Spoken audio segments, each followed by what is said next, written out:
Tzivanu La'asot Divrei Torah. Amen. Hi, everybody. Hi. Hi. Just quick calendar. July 12th, Wednesday noon is current events.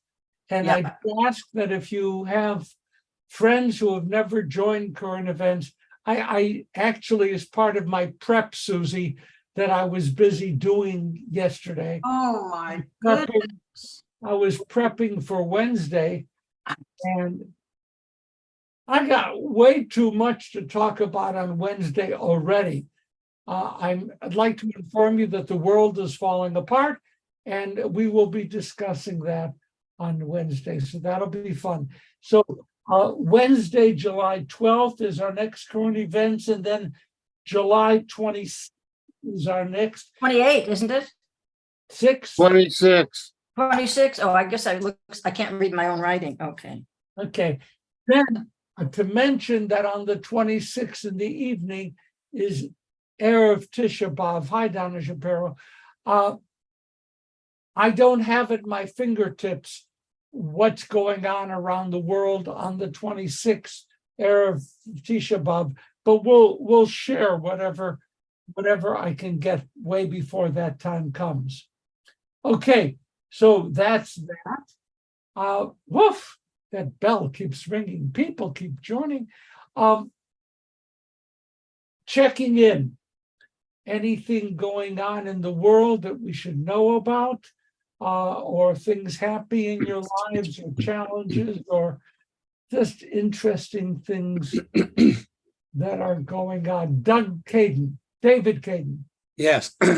Well, my 94-year-old father passed away last week.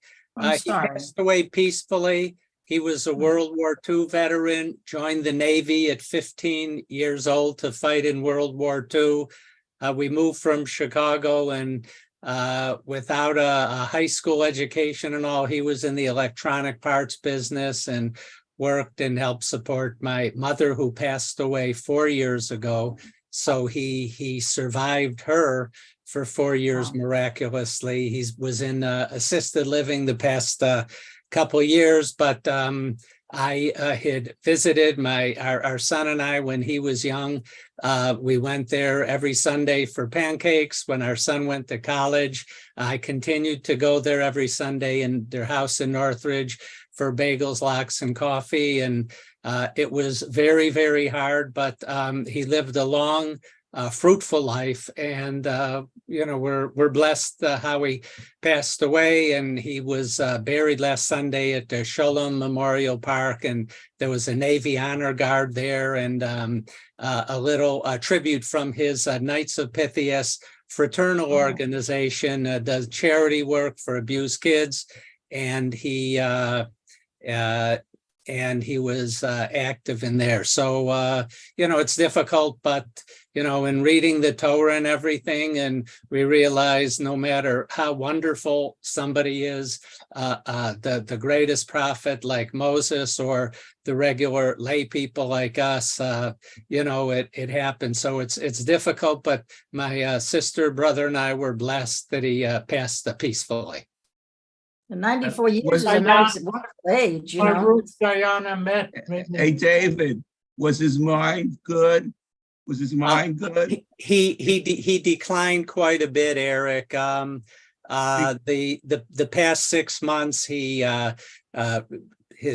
mind declined, but he recognized my sister, brother, and I all the time, that we went to visit him regularly over the years, and just hung on there. Even because physically and mentally, he declined quite a bit. My father died 5 years ago. He's a World War II veteran, and he had Alzheimer's. So I took care of him in his own home till he had a fall, and he had to put him into assisted living. Thank you very much, David. You're a good man. And I took him every month. I've taken him to the San Fernando Valley Jewish War Veterans. He and my mom went when the monthly meetings were at the VA by Northridge, Sepulveda. And when my dad moved to the assisted living in Woodland Hills, and we visit him regularly, but I would take him to the monthly meetings as well. And it's really it's a small organization, as you can imagine, but they have monthly meetings at the American Legion Hall in Woodland Hills. And there's vets from World War II, very few, Korean War, Vietnam, Iraq, other things like that. So he enjoyed going there, and it's a very nice small group of men and women. So if anybody knows anybody, it's the meeting of the second Monday, Sunday. We need to move on. Yeah, thank you. I'm sorry. Yeah, thank you. We'll be mentioning Reuben Caden in our Kaddish listing. Thank you, Rabbi. Zecher Tzadik Livracha. Anything else before we move forward, Cindy? Yeah, Sisterhood's having a girls' night out, a happy hour at Benihana's this Tuesday at 5 o'clock. All Wilshire women are invited. I see Lynn's not here. Our honey sales have started. It's just a lovely gift to send to friends for Rosh Hashanah so that they have a sweet year. It's in the weekly, I think Monday and Wednesdays. You have all of July to order. And we did a tour of the blacklist of the Skirball last week, and I highly recommend it to anyone. The roots are in anti-Semitism. If you go, there's a 1 o'clock docent tour almost every day, and it's just a wonderful exhibit. And you could have a delicious lunch at Zeidler's after. Okay, the lunch is essential. Okay, we're going to move forward into our work. We're going to go. The bell keeps ringing. We're going to go to Numbers chapter 27, verse 12. Verse 27:12. Numbers 27:12, page 1080. As was properly pointed out by David, this is a time when Moses is told that he's going to die. And Moses doesn't go quietly into the night. He resists. The great resistance that Moses offers is all in the Midrash. And the Midrash is filled with that. One of the things that I love, I thought was really cool, in one of the Midrashic developments that explained all the things that Moses used to argue with God. God, you can't do this. God, I want to live. God, whatever. Then Moses comes up with a stratagem, and I do admire this one. The Israelites were already on the east bank of the Jordan River when this occurred. Now, you may remember that in the assignment of territory, the tribes of Reuven, Gad, and half of Manasseh were given territory. I'm sorry, Risa's not here. I'm going to have to ignore that. They were given property on the east bank. So Moses says to God, hey, we're already on the east bank. I'm kind of in the promised land already. So what's the harm if I go a little bit further? Really good lawyering. He really did well. Unfortunately, God is a strict constructionist and viewed the Holy Land as the Jordan River to the Mediterranean. And his basic response to Moses is, nice, but it didn't work. You're not going to enter the promised land. You're not going to cross the Jordan River. And so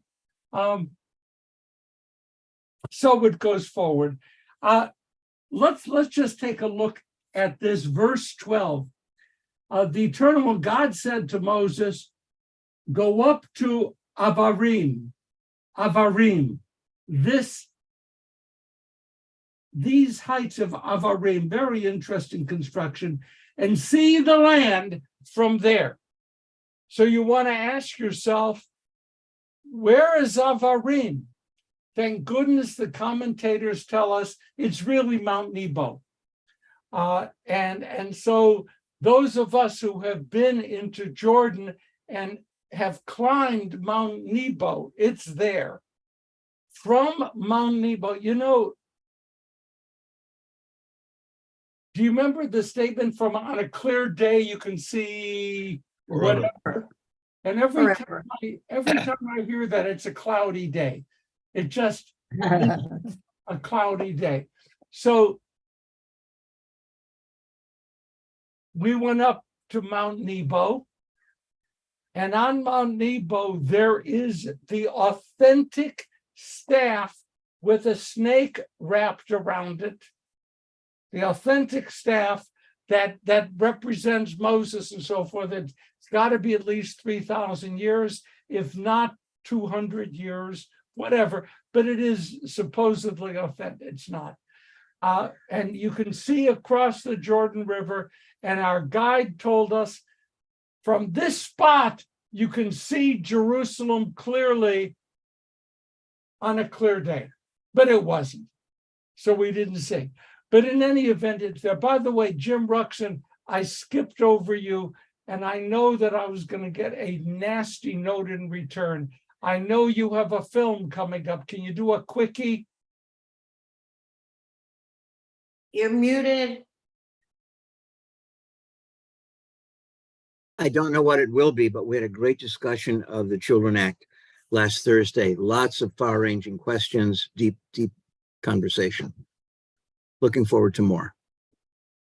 Lisa thought it was quick. Yeah, okay. Thank you. Okay. Well, forgive me for having moved forward that way. Okay. So God says, go up to Mount Nebo. We call it Avarim here. Go up to Mount Nebo, which is right on the Jordan River. And from that spot, you can see a lot of the promised land. When you have seen it, you too shall be gathered to your people, as Aaron your brother was.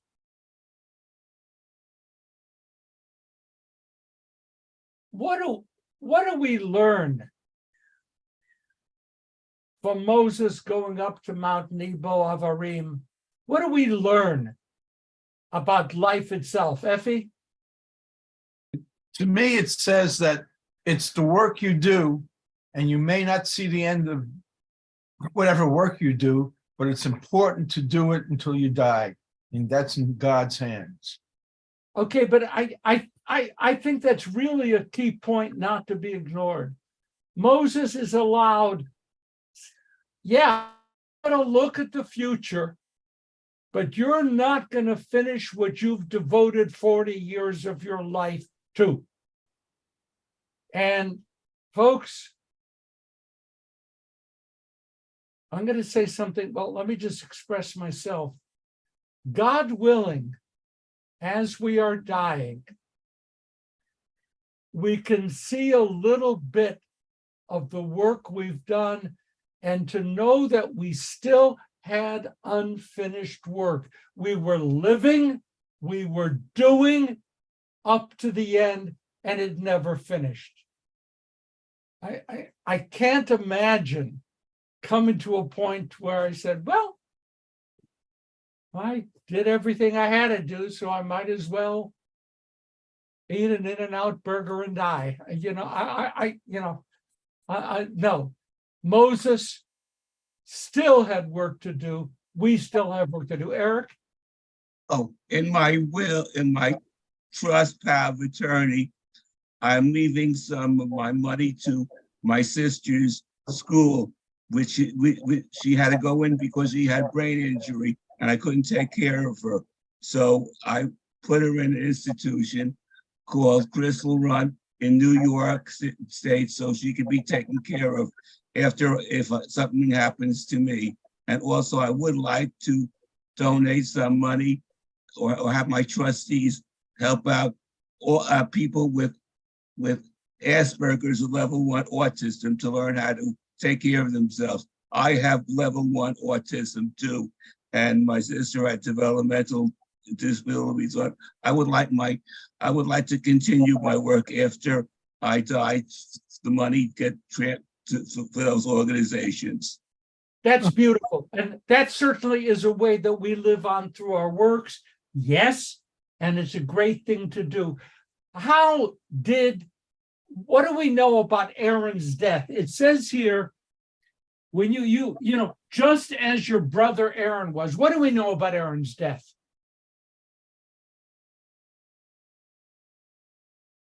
Okay, I see David Traynor. Well, as we discussed before, it's to a degree punitive death, or seemed to be not a wholly honorable death. He was stripped, his clothing was passed on to his son. He, in a sense, was superseded by his son. Yeah, and when you said not totally honorable, Aaron's death seems to reflect some of the mistakes he made in life. And we're going to find the very same thing with regard to Moses. Moses is going to die eventually there. And the reason is, if you will, punitive. Because of what you did, you will not enter the land. So Also, in that sense, like Aaron, but I want to put the flip on. Want to mute. Aaron died a gentle death. And Moses will be allowed to die by a kiss from God, a gentle death. So it says here, when you have seen it, you'll be gathered to your kin as your brother Aaron was. I don't want to get serious. God forbid I'd get serious on Shabbos morning. Jim, go ahead. I'll do my part after you. Go ahead. Tamara answered my question in the chat about what happened at Meribath, which we discussed last week. Yeah. In more detail. Yeah. Basically, it was a rebellion against God, and it's a similar punishment as it's cited here. Absolutely. And yeah, it's a rebellion against God. I have found, unfortunately, or whatever, in terms of my career, that people, if engaged in a conversation, fear dying more than death. Does that make sense to you? That it's the period between you are dying and how is it going to work out, as opposed to after I'm dead, what's there to fear? It's the dying that often deeply troubles people. And again, God forbid we should any of us be involved, but if we are ever in the presence of people with whom we have good communication, and they know they're dying and you know they're dying, be a little bit aware what they're really probably not saying to you. Is the dying is frightening. Sometimes you say, oh, you know, your children, your grandchildren, things will live. It's not what lives after them that's going to be consuming them as much as, am I going to be able to do this transition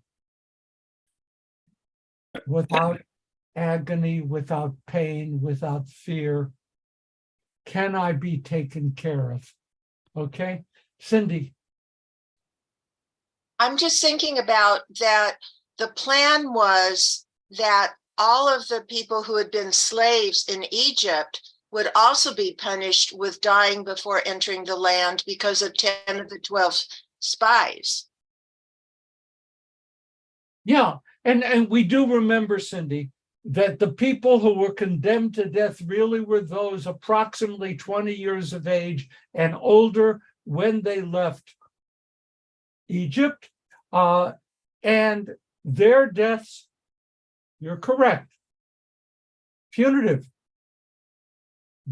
because the rabbis were clear, a few weeks crossing the desert into the land, they're going to be fine, right? And now it's 40 years, or basically 38. So they were all punished not to enter the land for something other people did. Well, it's not just other people. Lead. Tamara, please. Come in and join us. According to the text, it's because of what Moses did in Meribah, and it's not completely clear what he did that was so terrible. God told him to speak to the rock, and he hit the rock, and he said some angry words at the people. So somehow something in that incident caused God to say, because of what you did, you and Aaron are not going in. Yeah. What it says, Shimu Nahamori, listen now, you rebels against God. He really lays the people out. But also the people, Cindy, listen to the 10 spies, not the 2. Their sin, according to the description, is that they set aside God's promises and listen to the 10 spies who brought back a frightening report. Jim? I am remembering in the distant past various discussions we've had about that a new generation who did not know slavery had to enter the new land, lest they create a cult of personality around Moses, create their own mythology.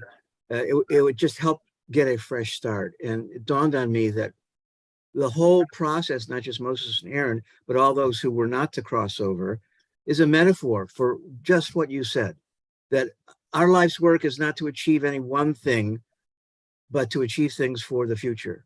So the people who left Egypt took on the journey so that the younger ones might live in a freer land. God willing, we are able to do that, to take on the journey so that others, that Right. phrase, take on the journey so that others. Okay, I see Howard, I see Steve, I see David. So for me, this particular text carries a message that basically, if you look at it, that God is like a very stern parent, mostly a father, who is unpredictable and somewhat really arbitrary and capricious, because at least as far as the text is concerned, what it doesn't even explain what Moses did that merited him being treated this way, punished in this way. Doesn't understand. What? Howard, God forbid I would try to guide you in how you speak, but referring to God as capricious could lead to trouble. So, just be a little wary. But yeah, the rabbis fill the midrash with stories that explain God's actions. But they would never say, like you said, they would never say that God is capricious, because that's not part. They would never say that. That's not the product they have to sell. Yeah, they would delicately. But the text to me shows that underneath all this, there's a much more true, but much less easy to take message in this particular place in the Holy Writings, even though in other places it's not there. I'm just going to toss in this, and then we're going to move forward. The stories in the Torah are assembled to create a foundation for what came later. And I think that sometimes the editors of the Torah were not so much interested in creating a coherent, consistent theodicy, but in putting in place the pieces upon which post-First Temple exile Judaism needed to understand itself and to build its future. So that the consistency is the effort to build the foundation. The consistency is not always there in the theology, theodicy, and so forth. That wasn't so much their goal. I think. I could, of course, be shot for that. Steve and then David. I would argue that God did not punish the people who he didn't allow to enter the land. A punishment is something that has to hurt them. These were people who didn't really see the land as a promise, as an end, as a goal. I mean, it's kind of like telling your 3-year-old child, you don't have to eat spinach tonight. We're going to give you ice cream for dinner as a punishment. Taking away the spinach isn't a punishment to the child. So, well, ice cream could be a punishment if the kid is lactose intolerant. Okay. Well, so keep that part out. Just take away the spinach.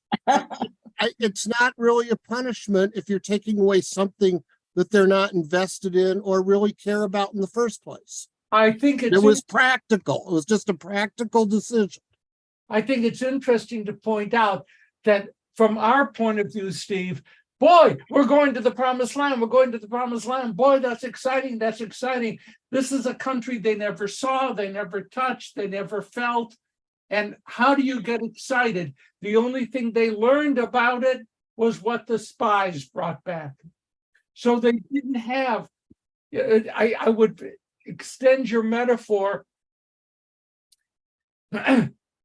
Eat your spinach so that in 15 years, you can be a world-class athlete.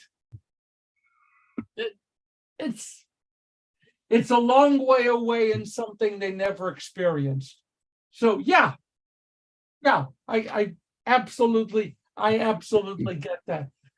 David? Thank you. Rabbi, you mentioned consistency or finding consistency is not really the point.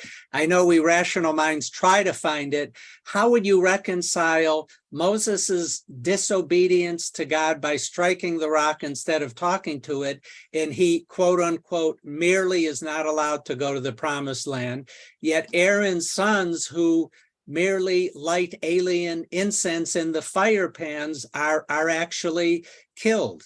I know there's no specific line of demarcation, but isn't that inconsistency that we're trying to find, some of us? Well, at this point, I want to say thank you for your question. We'll go on tomorrow. Thank you. No, because it's a great question. How do you balance? Yeah, they offered this incense. You could then say, it was public. You could build stories, but there isn't a consistency of a level of response. Who knows? Moses as leader, Moses as exemplar, Moses as the one who talked to God. Is more expected of Moses, David? Yeah. Now let's take the two sons, Nadav and Avihu, the sons of Aaron, who ended up getting charcoaled at the altar. The more is expected of Aaron's sons than of ordinary people. They are next in line. So their sin is a very serious sin, not because of what they did, but because of how they are viewed by others.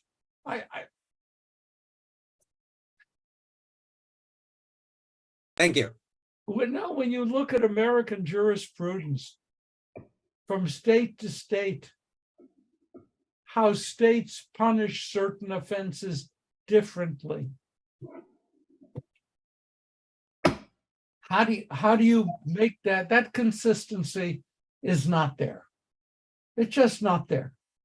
I am reminded of the number of people who convicted of possessing a small amount of marijuana in the 70s, 80s, 90s were sentenced to 25, 30 years in jail.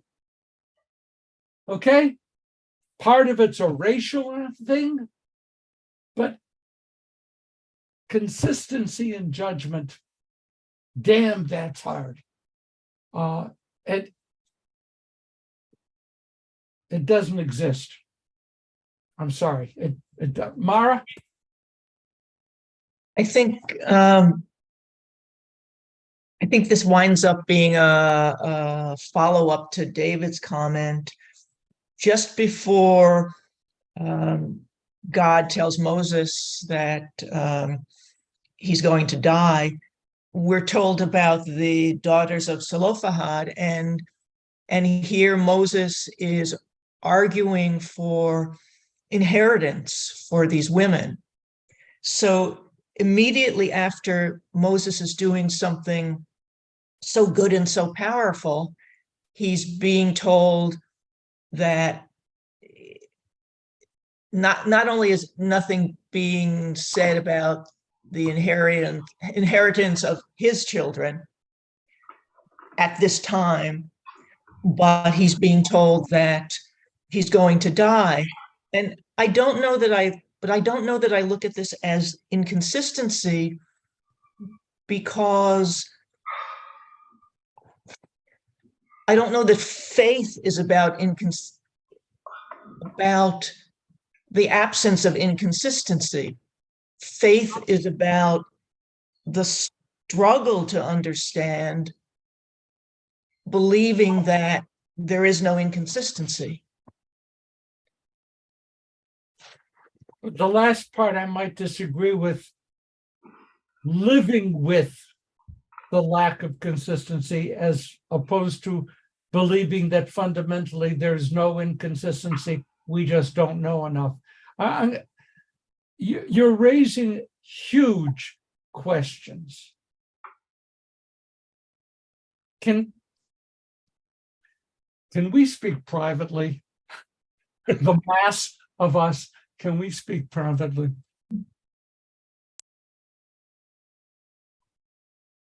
First of all, Moses was a crotchety old man. Being a crotchety old man myself, I can understand why he screamed at the people and hit the rock. And I have done parallel things, and I'm looking forward to more such events in the future. He was a crotchety old man. Secondly, this is the hard part to say. You see, Susie, this is why I have to prepare, and sometimes preparation isn't enough. I don't expect to see justice in the world. I'm in trouble, right? All the people are clicking off, and that's the end of our study. No?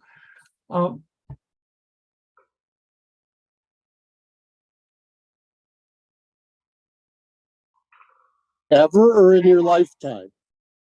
I don't expect the world to play out with justice. I don't expect my life to play out with justice.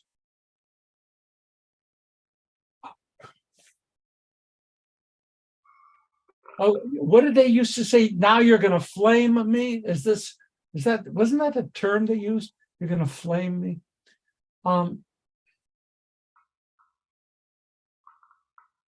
I don't believe that the world is so constructed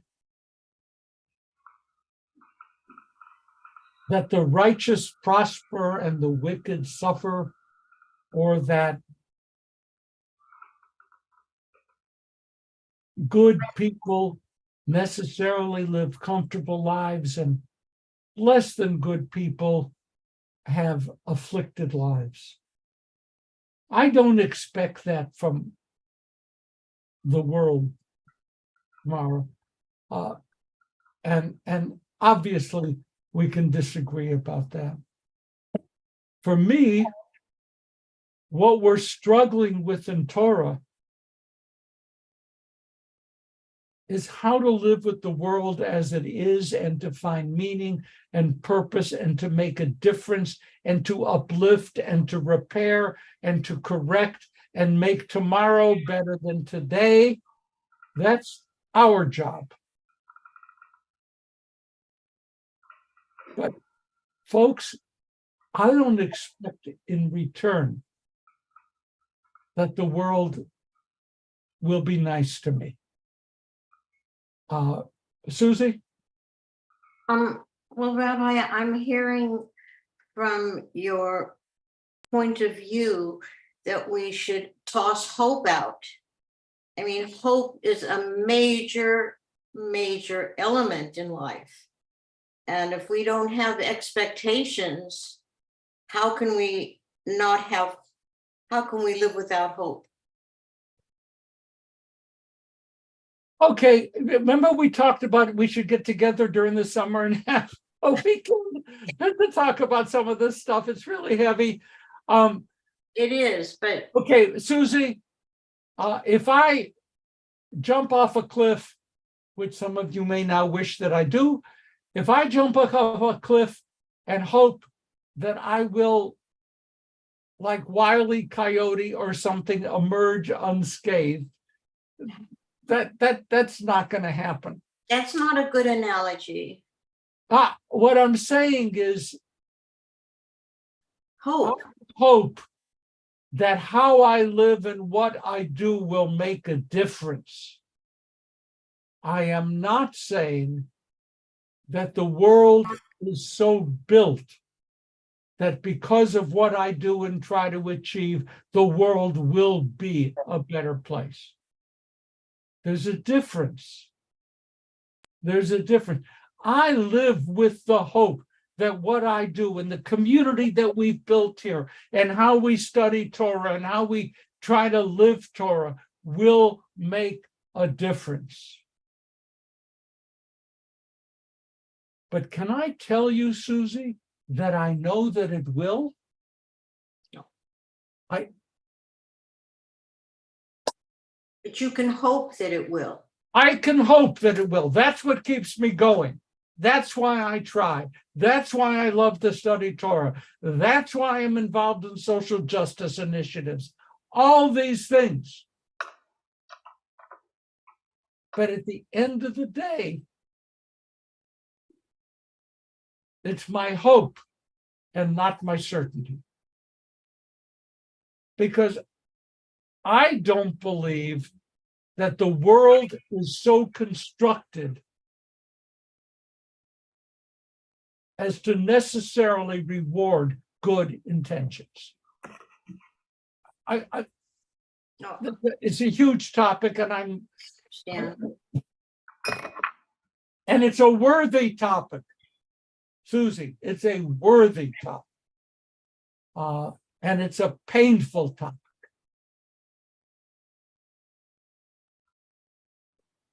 Thank you. I want to talk with you about, and when you talk with me about, the people we know and knew who were good people, great people, kind people, giving people, and ended up with less than what they would have wanted. I have to live with that reality. Was it in Pirkei Avot? Lo manat lekabel schar. We're supposed to do things not in the expectation that we will be rewarded. We do what is right because we believe it's right. And that's reason enough. That's reason enough. And some of the reward is sitting on Cindy's lap. And you know, and some of the reward is Maya being in the class. You know the kind of rewards I'm talking about. Yes. God willing, be aware of those rewards as we encounter them. They're the best. I'm going to go on. I'm going to deliver a sermon, but I'm not going to do that. Now, for in the wilderness of Zin, when the community was contentious, you disobeyed my command to uphold my sanctity in their sight by means of the water. And I wrote myself a note here.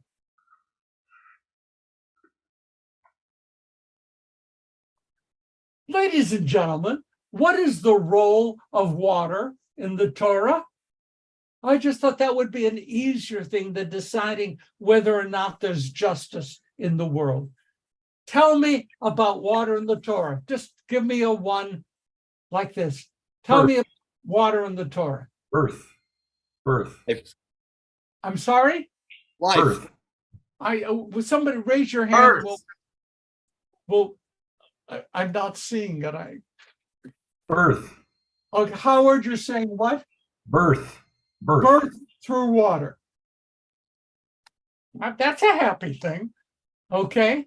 All right. Birth and water. But in the Torah itself, water. Tell me about water in the Torah. How does it roll? Water. Water was when the people crossed over the Red Sea, water was the protection. Water protected them from the Egyptians. Egyptians died in the water. And water, also protection. Great. That's one. Good. Let's keep moving. Tell me about water in the Torah. Come on. Water is life. Water is life. Water is life. Mayim, Chayim. Yes. Water's destruction in Noah. Water destruction in Noah. Water punishment in Noah. Yes. Keep going. Water. David. Water is part of creation that God created in Genesis. God, there was a wonderful adult B'nai Mitzvah in October in which two really bright people talked about water and creation, right, Tamar? We did that. Yes, water, creation, beginnings, constant renewal, beginnings. Talk to me about water. We're doing well, Marina. Water is life. The basket that carried Moses was on the water. Moses floated in the Nile. I can do this without moving my hands. Moses floated in the Nile on water. Good. Tell me some more about water. Mikveh, purification. I didn't hear you, Arthur. Try me again. Mikveh, purification. Did you say, I'm sorry, Said the mikvah and purification. Yes. Yes. Thank you for that. Yes. Anything else? Merle. We need water to live. Yes. Tell me about water, Donna. Water is also the beginning of things, like when they met, when Rebecca meets Abraham's servant at the well, when Jacob meets Rachel at the well. So we find out in the Torah, anytime somebody meets somebody at a well, the next thing is love. Love. So love, water, well, yes, good, more. There's more. Tell me more about water. Water. Hello again. Protein, part of proteins is water. In the you do your organic chemistry, you see your water H2O in the formula for proteins and DNA and all that stuff. I'm not sure DNA is explicitly mentioned in the Torah, though I would say Torah certainly knew about DNA. It might not have written it down. Okay, more about water. On Sukkot, we offer what? On Sukkot, we offer water libations. Simchat Beit HaShoeva. There is water pouring on there tomorrow. I'm sorry, tomorrow. Mara. Crossing the Jordan. Crossing the Jordan. Absolutely. Absolutely. When you have disease, one of the things you're supposed to do is immerse. And of course, we ended up then with mikvah as another means of purification. Steve. It's how you greet the stranger. And when the angels came to Abraham, they washed their feet and offered them water and food. Water. Isn't that fascinating? If you really think about it, there is a PhD thesis in there someplace on water in Jewish life. Water is everywhere. And it says, my command to uphold my sanctity in their sight by means of water. So I got excited. Then the rabbis, no, it's not in Torah.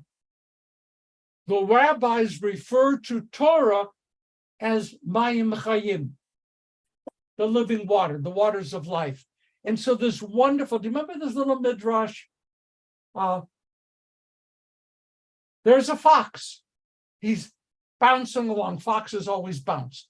Fox was bouncing along next to a river and saw the fish all racing in a direction.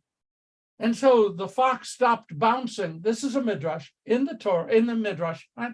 And said, "Oh, fish, why are you running?" "Oh, because there are fishermen down there and they're after us." So the fox, being wily, foxes not only bounce, but they're wily. Fox, being wily, said, "Oh, fish, come on out. I'll take you to another place of water where you'll be secure." The fish stroke their beards. No, that's a different story. Anyway, the fish think about it for a few seconds and said, "Fox, thank you very much. But no matter what trouble we have, for us, water is life." And the conclusion to the midrash, for the Jewish people,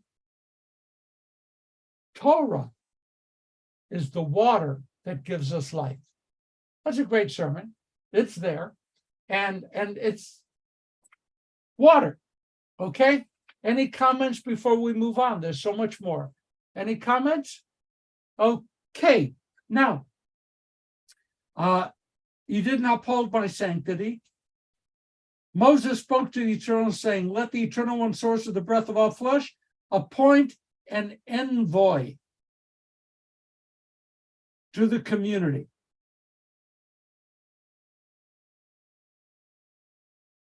The word envoy is not there. It fits. It's just not in the Hebrew. Appoint ish, a person, okay, who will go out before them, come in before them, take them out, bring them in, so that the community may not be like sheep without a shepherd.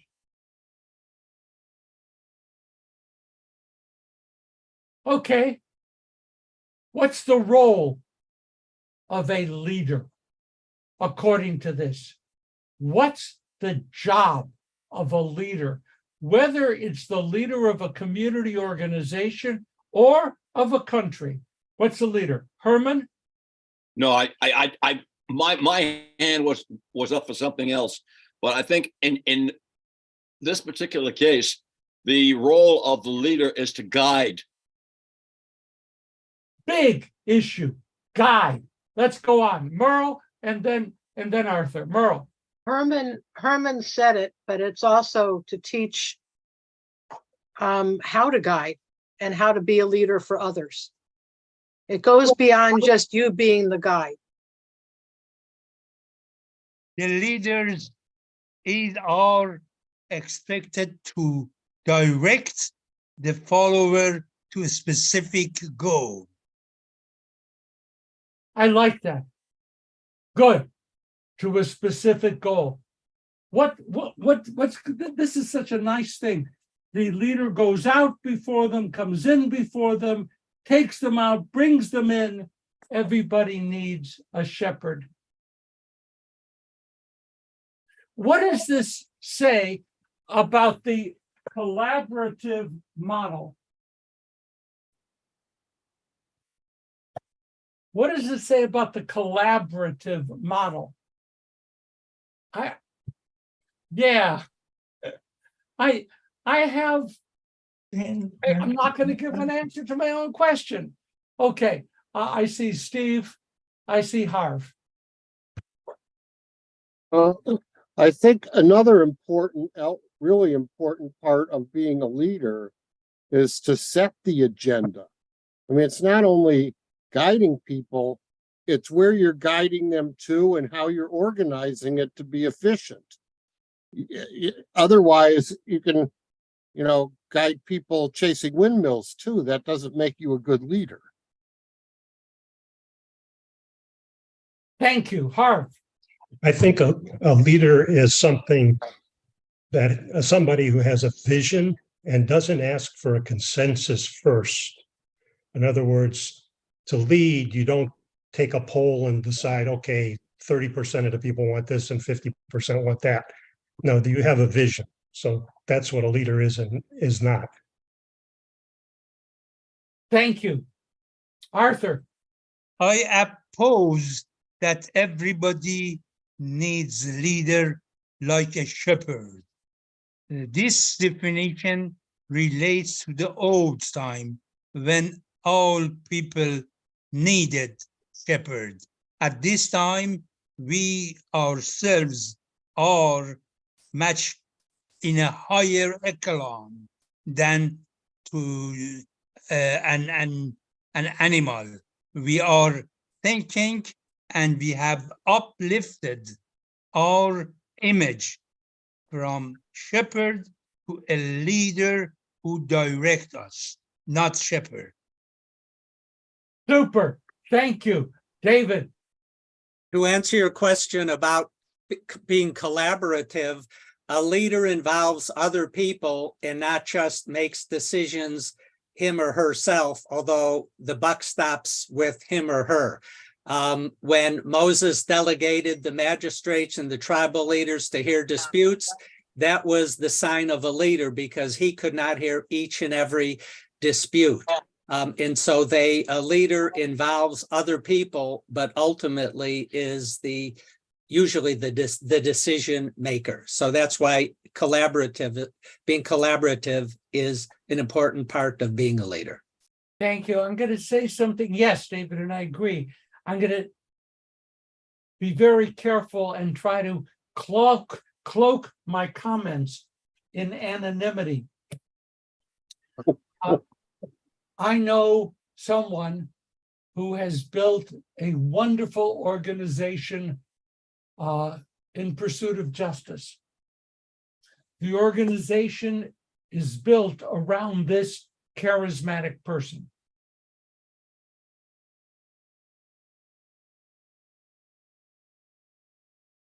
And this person cannot bring themselves to designate a successor.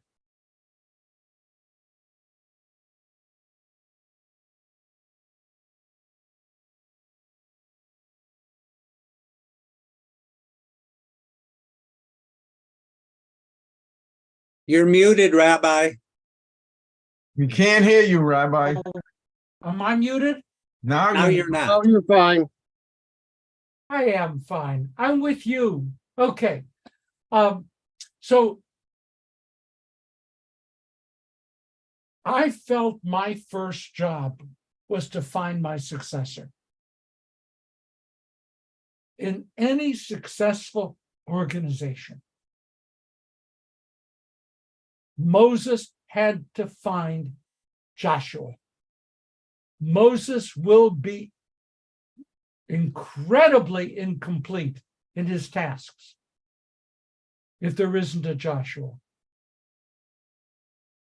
Joshua represented continuity. I'm reminded without a quote, but I think, forgive me, in the Mishnah Torah of Maimonides, which no, I have not committed to memory, but at the beginning, it talks about transmission. Transmission, Moses, Joshua, judges, prophets, eventually the teachers, the rabbis. The chain of tradition requires human occupancy. And what Moses is doing here is a major, major teaching point for those of us who want to make a difference in the world. Who's going to follow when you step down? Who's going to pick up the scepter at whatever? Who's going to do it? And the priesthood with Aaron is hereditary.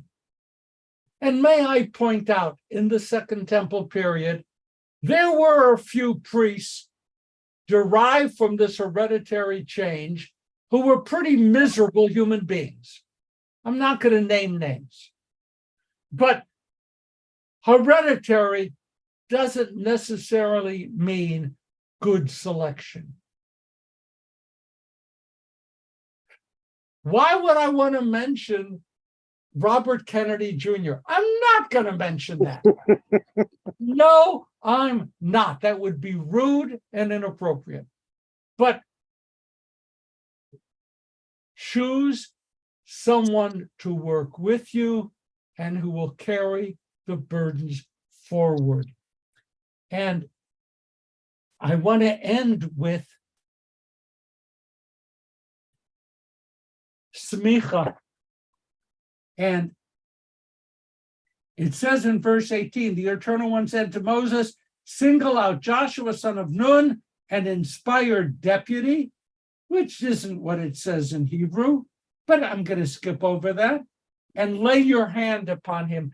The term lay your hand is visamachta, and the root from visamachta gives us the word smicha, the laying on of the hands at ordination. Visamachta, put your hand upon him. Now, Rashi says,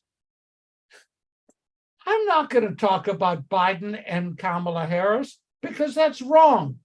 Rashi says Moses should give Joshua increased visibility as a worthy leader while Moses is still alive.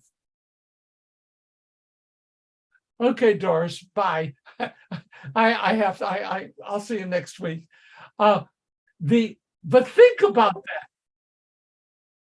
Give Joshua visible jobs now while Moses is still living. And I'm going to end with, and the rabbis ask, what are the best visible jobs to give Joshua?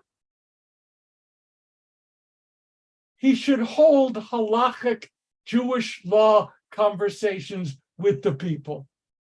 And that, I can just see that in terms of what Joshua really wants to do is take out the Talmud, take out the Torah, and teach people Talmud and Torah when there wasn't either. But okay, it's not a problem. we talk about leadership and building a future. Choose a successor, give the successor a chance to shine. Do it from the time you take over a responsibility. And maybe we can be building a future. I'm not going to ask because I already know the answer. I know from Tamara and other people. Professors do that with junior professors, and professors do that with students they cherry pick to move forward. It's a great model, a great model. We're out of time. I'm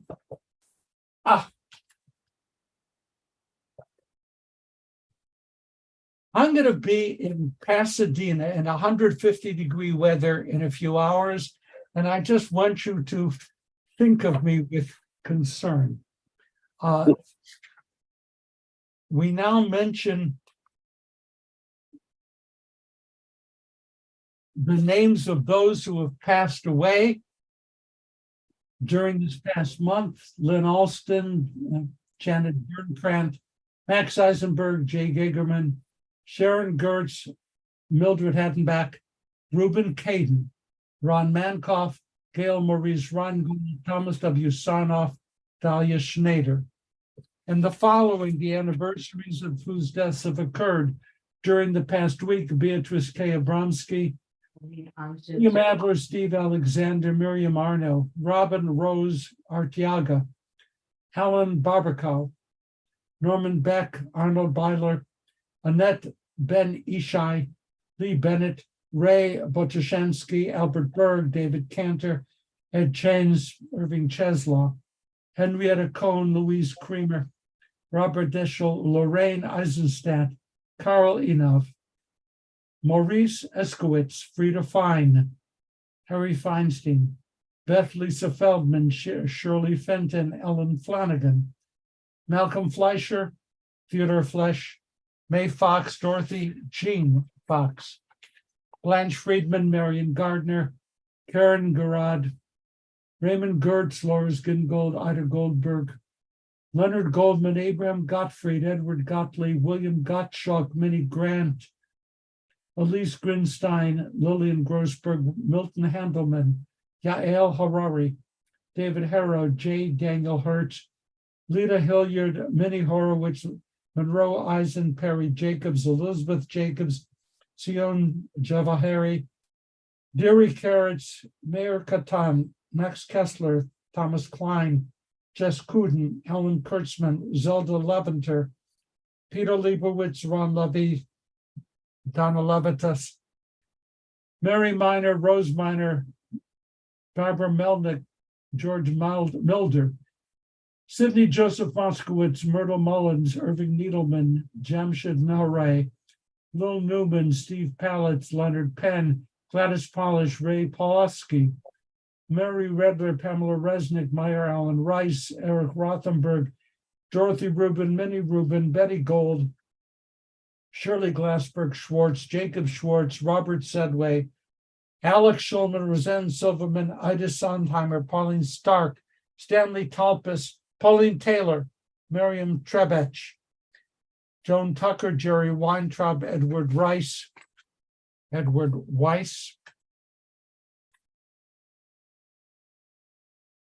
Loretta White, Joseph Weiner, Bernard Whitland, Theodore Zola. We call to mind also those who died in defense of the United States, those who died in defense of the state of Israel, those who died through senseless acts of terror and war, those who have no one to say Kaddish for them. We remember them all with words of Kaddish. Yitgadal v'yitkadosh Shemei Rabbah B'alma Divra Chirutei B'amlit Ma'aseh V'chaye Chon of Yom Echon V'chaye Dechol Beit Yisrael Ba'agala Man Kariv V'imru Amen. Yehi Shmei Rabba Barak. Leolam Leomei Amaya. Yitbarach. Yishtabach. Yitpa'ar. Yitramam V'yitnaseh. V'yitadar V'yitpaseh. V'yitalal. Shmei Kudishah. Brichu. Le'ila min kol bircha ta'b'tirata. Ushkafata b'nefecha. Da'miran bi'alma. V'imru amen. Yehi shlama rabba min shemaya. V'chayim. Aleinu v'al kol Yisrael. V'imru amen. Oseh shalom. B'imrabav. Hu ya'aseh shalom. Aleinu v'al kol Yisrael. Hebrew. Amen. May God, who makes peace in the high places, make peace in our hearts, make peace in our homes, make peace in the household of Israel, make peace among all the families and nations of earth, and let us say amen. Amen. Separate item tomorrow. Have a safe journey to Berlin. Have a wonderful trip. Come back in peace with lots of good stories. I have to say goodbye. Okay. Thank you.